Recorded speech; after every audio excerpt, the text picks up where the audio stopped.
I said I would document more things for you guys. Like, I wanted to make that channel as like a vlogging diary place, and then I hardly post on it. And things are happening right now, so why not film it? This is my bedroom. Welcome. I have lots of art. I made these. I painted that. I didn't paint these. I drew that though. And here is a Baymax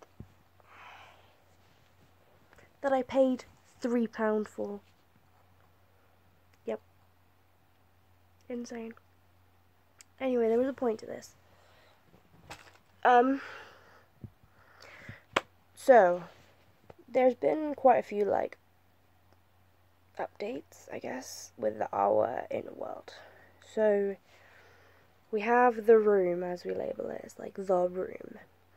And, the room is an octagonal shaped room, and it's got these floor to everything is made out completely out of glass. If you're on the outside, you can see in. You can't see in, but it looks completely see-through, if you know what I mean. It looks like it's just invisible. And inside, if you're in the room, they look like mirrors, though. But also like windows. This will make sense. The sort of windows, because the background's so dark, you know, because it's in the space. Because the background's so dark, you can see yourself. But you can also, because each of these, there's 8 of them, obviously. One of them is like the reality, and if you wanted to front, that's how you would do it. You'd come in through the reality door, and then, like, what was I saying? Everyone else has a door which they, like, live in, you know, it's like their bedrooms. So, like, So everyone has their own rooms. There's a couple people who share rooms. The trio share a room. I think they're the only people that share a room now. After B has integrated, Darcy has her own room now. B and Harley and all of us have merged, I guess. So Darcy's had her own room for a while now because of that. And we now have an empty room in the room. That used to be Rebecca's. But yeah, everyone has a room. So say I went up to Darcy's door, like knocked on it or whatever, and was like, "Boy, come here." She could come to the window and we could talk through it like an empty door, and you'd see her, you know. The glass would still be there, you know, we could touch it, but we could communicate clearly like there was nothing there.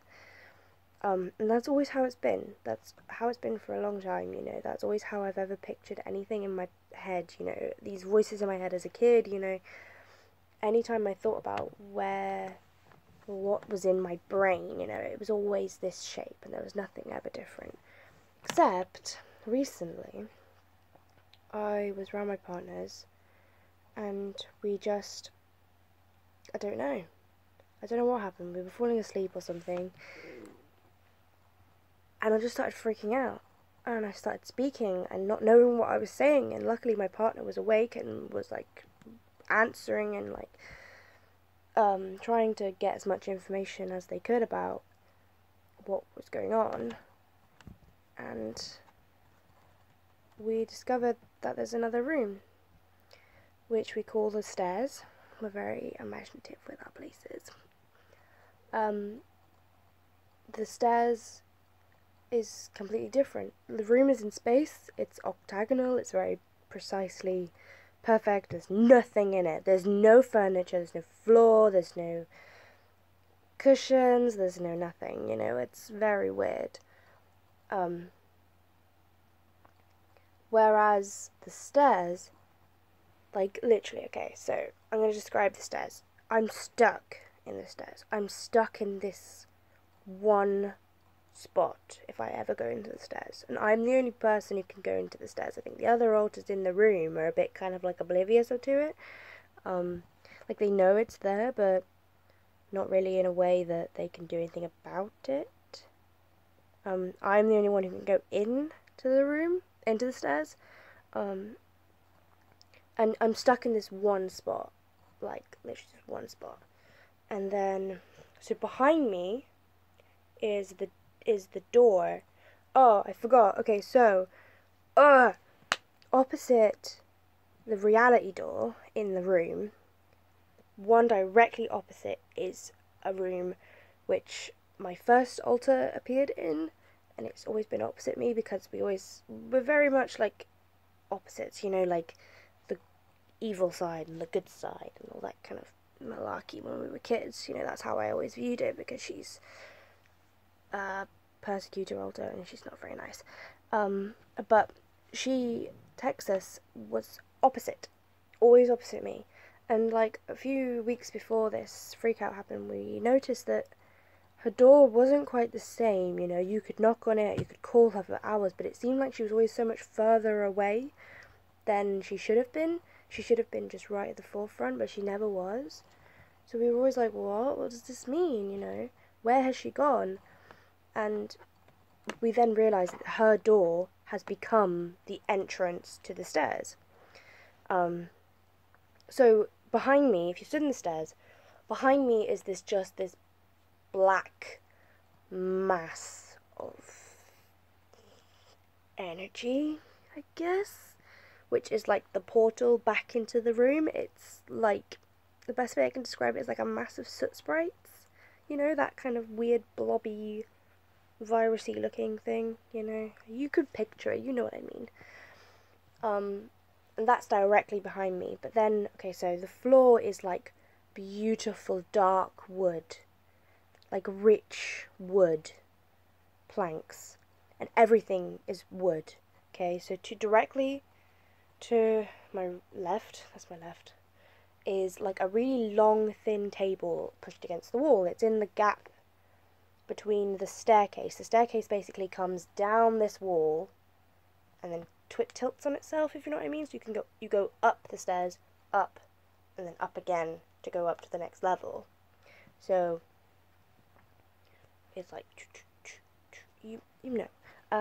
So there's this little long thin table in the gap, and there's a mirror above it, like a real mirror, which is really weird because mirrors are weird in my headspace. You know, they're not really mirrors, they're doors usually. So mirror, real mirror. You can knock on it and everything. Then there's a little like cupboard under the stairs sort of thing. Stairs come down, it's got a beautiful banister, it's all made of wood, you know. It's all this thick, rich coloured wood. I can't describe how beautiful it is. It's real dark wood. Whoa. I think my uncle is home. Okay, so you got the stairs coming down, then directly at the foot of the stairs there's like a corridor that goes right down, directly in front of me. And at the end of the corridor, at the top of the stairs, the first section of stairs, there's a big window. That light comes pouring down the stairs, if you know what I mean. Like natural daylight. And then down the hallway, there's 4 doors on each side of the hallway and a big window at the very end with natural light coming in as well. But it's too bright to see out of, but like natural light. It's warm and welcoming. So then you got the hallway. And then like on the wall, like, so you got the stairs coming down the hallway. And then this way, there's another hallway which you can't see down, but I know that there's a door, like a front door is down there, because I can see more light coming in, but it just makes sense that it's a door, not a window again. And then the room kind of comes like this, so that's a corridor. The room goes like this, and then on this side there's another table and a mirror, so it's like mirrors everywhere.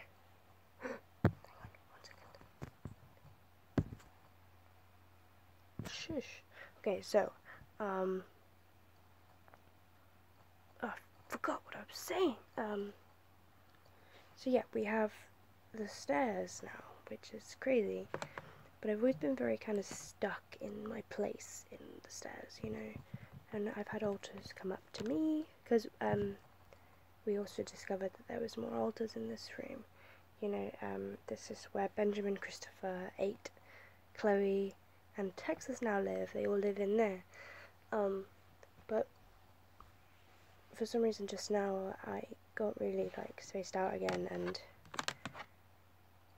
I could see upstairs, which was bizarre. Like I couldn't, the journey I couldn't do, I could just kind of see it. And my uncle would like walk around. Don't go away. So like we could see like there's like a mezzanine, a big open floor, I guess, with a rug on it.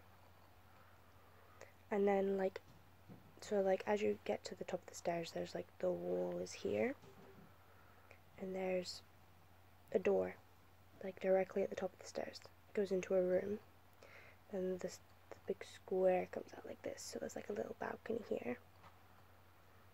And then at the end of this big square, there's like two, you can see that the corridor goes either side, you know. And that's all I know. Really? Oh, and there's a voice upstairs somewhere that's calling to me, and I can't really tell anything about it other than it's just calling me, like, come here, hey, come here. So yeah, that's a thing that's happening. And I wanted to document it, and I want to document more. So anything system happens, I'm going to try and film it and explain it and get it up on my channel. That's all I really have to say about that. I'm going to go and chat to my friends on our Friday chats. Bye.